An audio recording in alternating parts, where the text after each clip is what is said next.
হাত এটাকে মাঠের বাইরে তামিম ইকবাল। মোহামেডানকে নেতৃত্ব দিচ্ছেন তাওহিদ হৃদয়। হৃদয়ের নেতৃত্বে প্রথম ম্যাচেই মোহামেডান পেল দারুণ এক জয়। বিপিএল এর নবম রাউন্ডের ম্যাচে শক্তিশালী প্রতিপক্ষ প্রাইম ব্যাংক ক্রিকেট ক্লাবকে 5 উইকেটে হারিয়েছে ঐতিহ্যবাহী দলটি। বিস্তারিত রিপোর্টে।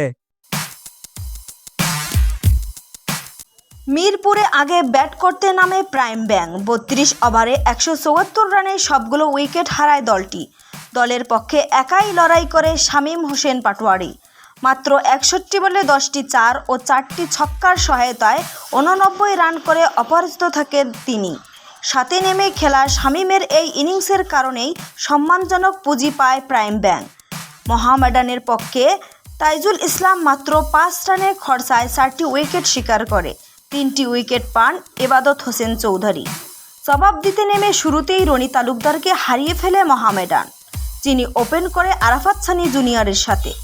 মাহিদুল ইসলাম অঙ্কন 10 রানে সাজঘরে ফিরলে মাহমুদুল্লাহ রিয়াদও সুবিধা করতে পারেননি। তবে তাওহিদ হৃদয় ও মেহেদী হাসান মিরাজ 91 রানের জুটিতে দলকে ম্যাচে ফেরান। 55 বলে 57 রান করে হৃদয় বিদায় নিলেও 55 বলে 67 রানে অপরাজিত থেকে জয় নিয়ে মাঠ ছাড়েন 7টি 4 ও 2টি ছক্কা হাঁকানো মিরাজ। মোহামেডান জেতে 20 ওভারে হাত রেখে।